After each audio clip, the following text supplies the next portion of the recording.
Bismillahirrahmanirrahim. Assalamualaikum warahmatullahi wabarakatuh. Selamat siang. Salam sejahtera bagi kita sekalian. Shalom, salve, om swastiastu, namo buddhaya, salam kebajikan. Saudara-saudara sekalian, Menko PMK,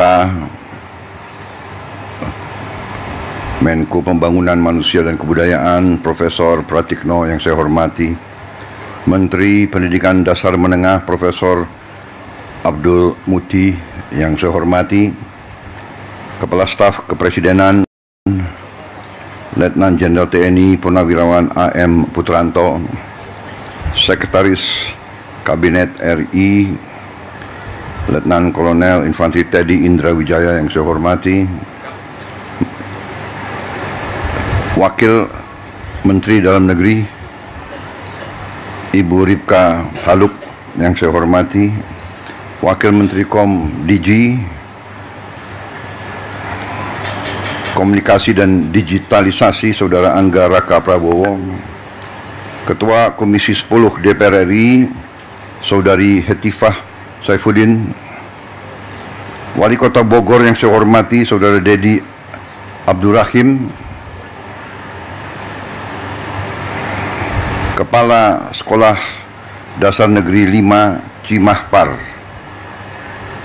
Kota Bogor, Jawa Barat, Saudari Titin Sutini, para guru dan tenaga pengajar, anak-anakku, para siswa-siswi dari seluruh Indonesia yang hadir langsung maupun melalui video conference. Saudara-saudara pers media serta seluruh hadirin undangan yang saya hormati dan saudara-saudaraku yang mengikuti acara ini dimanapun saudara berada. Tentunya sebagai insan yang bertakwa, marilah kita tidak henti-hentinya memanjatkan puji syukur kehadirat Allah SWT, Tuhan Maha Kuasa, Tuhan Maha Besar,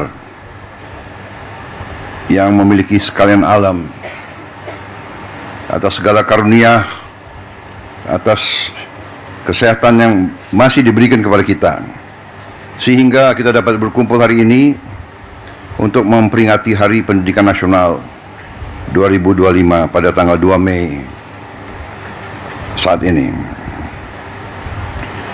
Kita mengerti semuanya bahwa pendidikan adalah jalan yang sangat menentukan bagi suatu kebangkitan,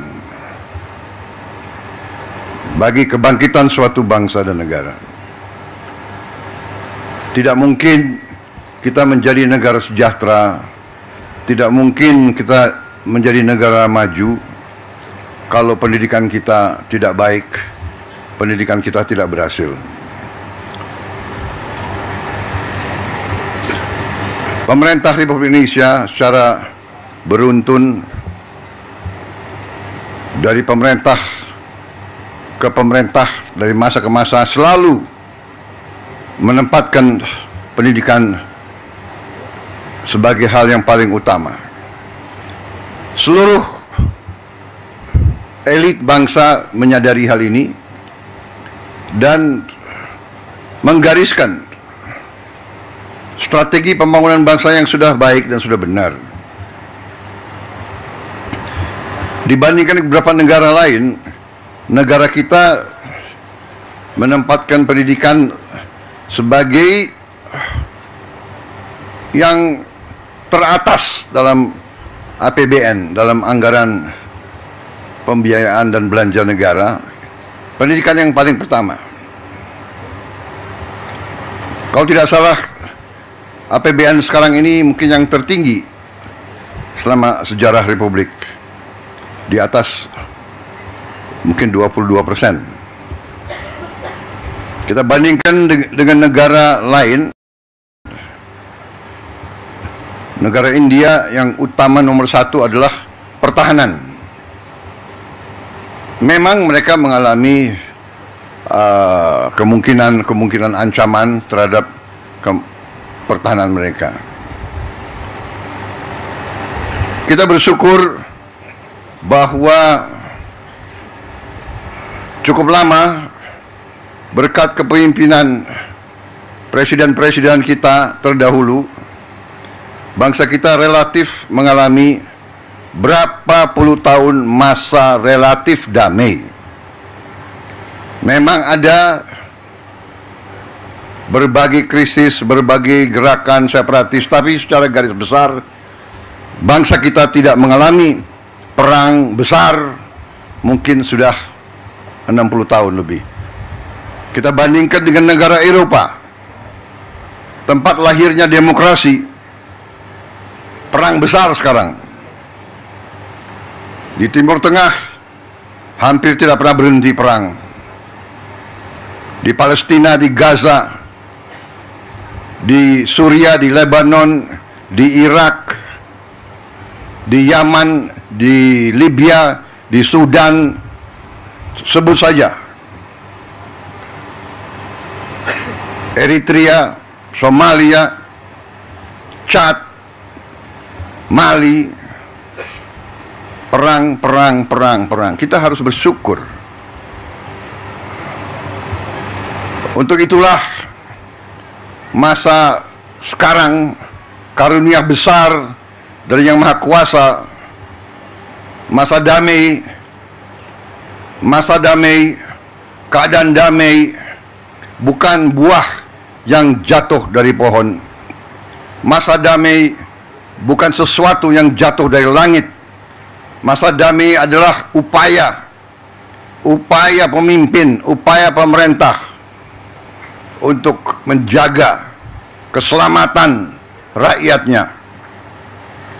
Dan dalam masa damai ini, marilah kita semua unsur bangsa, marilah kita gunakan kesempatan ini untuk membangun negeri dengan kecerdasan, dengan kearifan, dengan hati yang bersih, dengan kejujuran, sehingga kita bisa membangun masa depan anak-anak dan cucu-cucu kita. Pendidikanlah yang menentukan apakah negara ini mau jadi negara miskin atau negara ini mau jadi negara yang baik untuk rakyatnya. Pendidikan yang menentukan. Pendidikan sudah dapat alokasi yang besar, tapi marilah kita waspada, mari kita jujur kepada diri kita sendiri. Tidak kita mencari kesalahan siapapun, mari kita jujur kepada diri kita sendiri. Mari kita bertanya, apakah anggaran pendidikan yang begitu besar sudah bertahun-tahun sampai atau tidak kepada alamat yang harusnya ditujukan. Kita masih melihat tadi dan kita tahu begitu banyak sekolah-sekolah yang rusak. Padahal kalau kita buka-bukaan, anggarannya ada.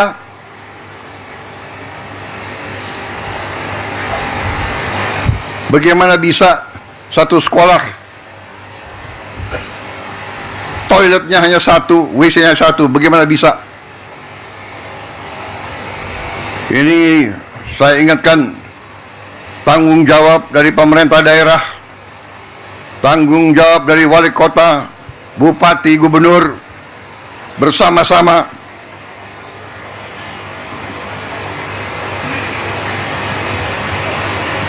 saya memang menetapkan anggaran, saya kira kalau dicek cukup besar untuk perbaikan sekolah-sekolah, tapi tidak cukup. Berapa? 16 triliun ya, 16 hampir 17 triliun Tapi cukup hal ini untuk mungkin hanya 11.000 sekolah. Ya, 11.000 sekolah kira-kira. Ini tidak cukup. Sekolah seluruh Indonesia adalah 330.000 sekolah. Benar ya Pak Menteri? Yang sekolah negeri berapa Pak Menteri?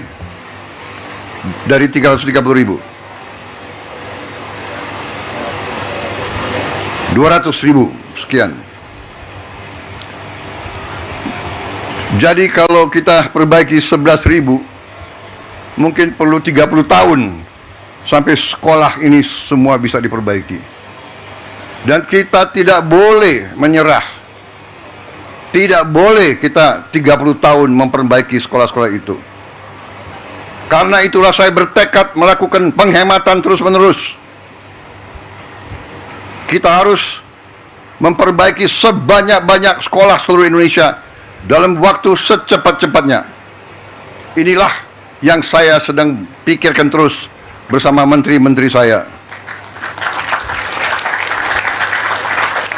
Terus-menerus saya memikirkan bagaimana kita cari uang, bagaimana kita mengelola kekayaan kita. Karena terus terang saja, berkali-kali saya sampaikan, kekayaan bangsa Indonesia masih terlalu banyak yang bocor dan tidak sampai ke rakyat.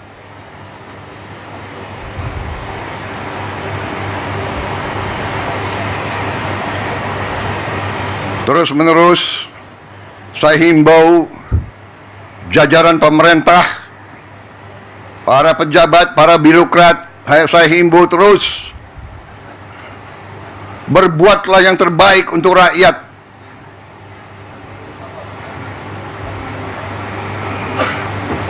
Para pejabat, para birokrat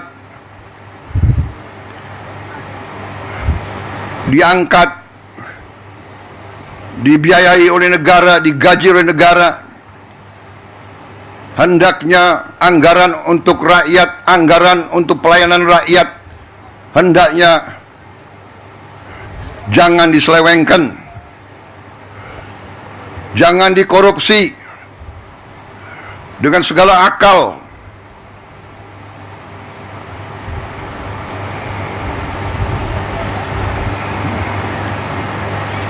Saudara-saudara sekalian, begitu banyak kebijakan kita yang akan kita lakukan untuk memperbaiki keadaan kesejahteraan rakyat kita dan ASN kita dan guru-guru kita, pejabat-pejabat kita semuanya. Saya sedang merencanakan juga bagaimana menaikkan gaji para hakim kita, agar hakim kita nanti tidak bisa disogok, tidak bisa dibeli, sehingga hukum dilaksanakan dan ditegakkan dengan baik.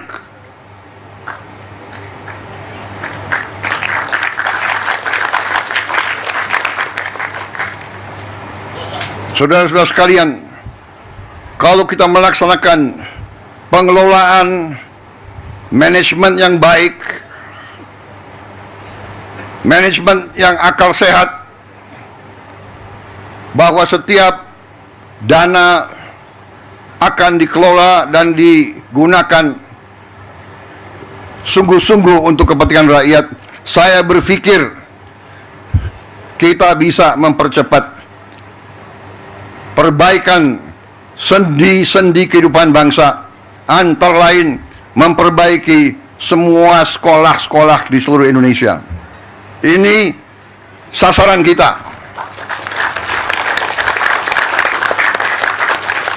Saya menggunakan istilah hasil terbaik cepat. Kita harus berkumpul, otak-otak terbaik bangsa berkumpul untuk melihat cara-cara solusi yang terbaik cepat. Bukan terbaik, tapi penyelesaiannya 30 tahun. Bukan terbaik, tapi kita tidak tahu kapan selesainya. Terbaik, cepat. Ini kewajiban, ini tuntutan zaman. Bangsa-bangsa lain sedang berlari menuju kemajuan. Kita tidak boleh ketinggalan.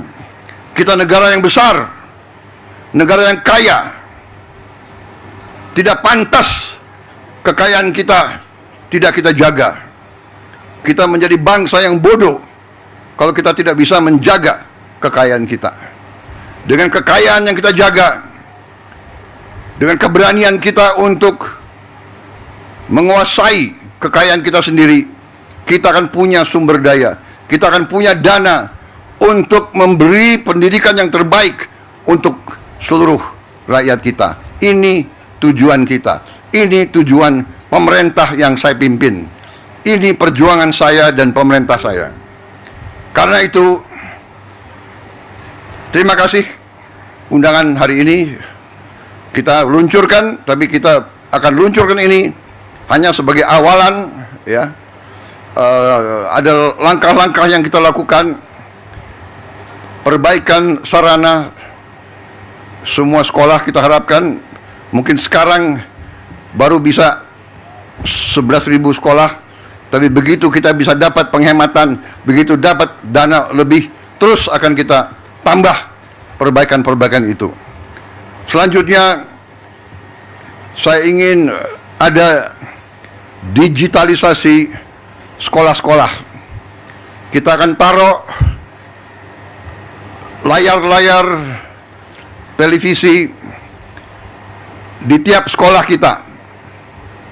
Di situ kita bisa memberi pelajaran-pelajaran yang terbaik, dan ini bisa bermanfaat untuk sekolah-sekolah, apalagi di daerah terpencil, daerah tertinggal, daerah terluar, ataupun di daerah-daerah kota dan sebagainya yang mengalami kesulitan mendapat bahan atau mendapat guru yang ahli di bidang-bidang tertentu. Nanti kita akan kumpulkan beberapa ratus guru terbaik, kita pusatkan di sebuah studio, dan dia akan ngajar ke seluruh sekolah di seluruh Indonesia.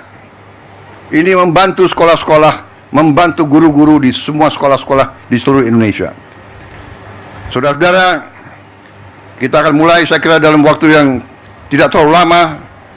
Saya berharap dalam 2 bulan sudah mulai sekolah-sekolah pertama menerima layar-layar televisi tersebut. Kita berharap, sasaran saya adalah dalam 1 tahun, pertengahan 2026, semua sekolah di Indonesia bisa mendapat layar televisi tersebut. Mudah-mudahan ini bisa tercapai.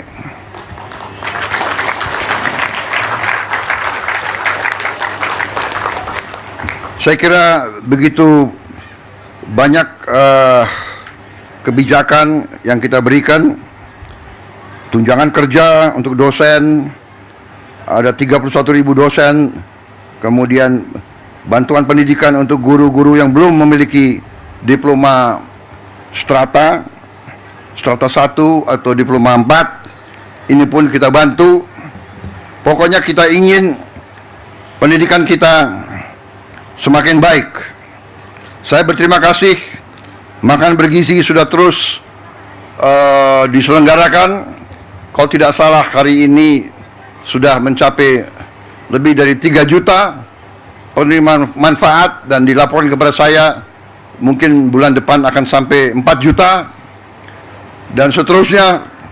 Sasaran kita November 2025 ini akan mencapai seluruh 82,9 penerima manfaat. Anak-anak dan ibu-ibu hamil akan menerima makan bergizi tiap hari. Saudara-saudara sekalian, ini juga akan mendorong roda ekonomi, karena Dana yang beredar di desa-desa, kecamatan dan kabupaten akan naik 4 kali, 5 kali lipat. Peningkatan 400%, 500% mungkin belum pernah terjadi di negara manapun dalam waktu-waktu belakangan ini. Ini adalah hal yang penuh dengan cita-cita. Ini membutuhkan tekad, membutuhkan keberanian, membutuhkan semangat, dan itu akan kita lakukan. Kita akan buktikan ke dunia bahwa kita mampu melaksanakan hal-hal yang besar, hal-hal yang mendasar, hal-hal yang strategis, hal-hal yang bisa merubah nasib suatu bangsa. Kita tidak mau melaksanakan hal-hal yang biasa. Kita tidak mau meneruskan business as usual. Kita tidak mau melaksanakan dengan semangat kumaha engke. Semangat kita harus engke kumaha.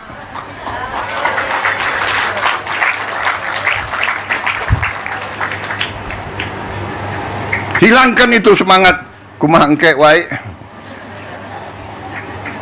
kumaha juragan wae. Kita harus bekerja keras, cepat, dan saudara-saudara, kita mampu. Kita akan buktikan bahwa kita mampu. Banyak negara sekarang datang ke kita, mau belajar dari kita. Saudara-saudara, bertahun-tahun kita selalu import beras. Bertahun-tahun kita selalu import jagung. Alhamdulillah, tahun ini produksi kita melimpah. Produksi kita jagung dan beras melimpah. Bahkan Menteri Pertanian dan banyak pejabat datang ke saya, Pak, kita bingung Pak, nggak ada gudangnya.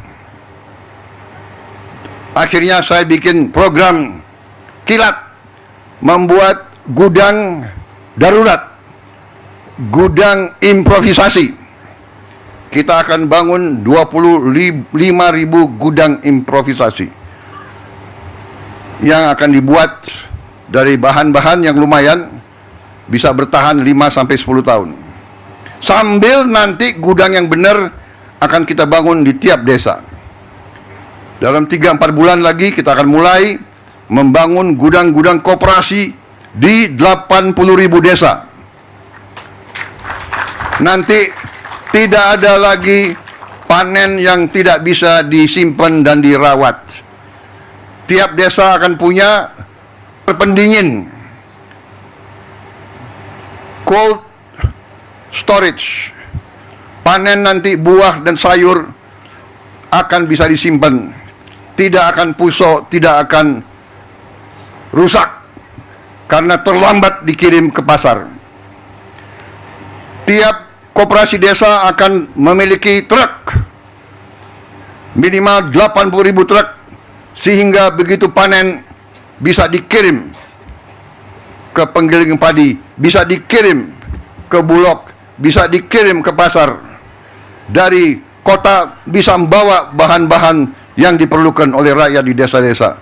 Saudara-saudara sekalian, kita akan buat gerakan besar untuk merubah, untuk memperbaiki ekonomi Indonesia, untuk memperbaiki ekonomi rakyat, untuk memberi hasil terbaik cepat. Saudara-saudara sekalian, saya kira itu yang ingin saya sampaikan. Terima kasih keluarga besar pendidikan. Terima kasih para guru seluruh Indonesia. Sungguh-sungguh para guru ini adalah memang pahlawan yang sering tanpa tanda jasa.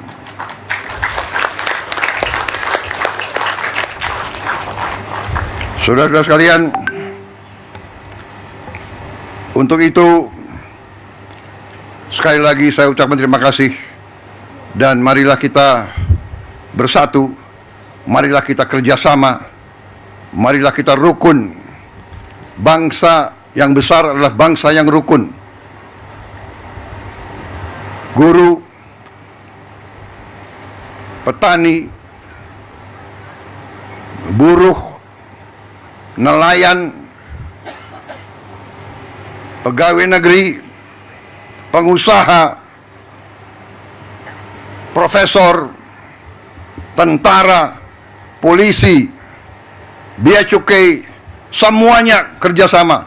Semuanya bekerja untuk masa depan kita. Semuanya bekerja untuk anak-anak dan cucu-cucu kita. Itu negara kita akan bangkit, dan harus bangkit, dan akan bangkit. Wassalamualaikum warahmatullahi wabarakatuh. Terima kasih para guru.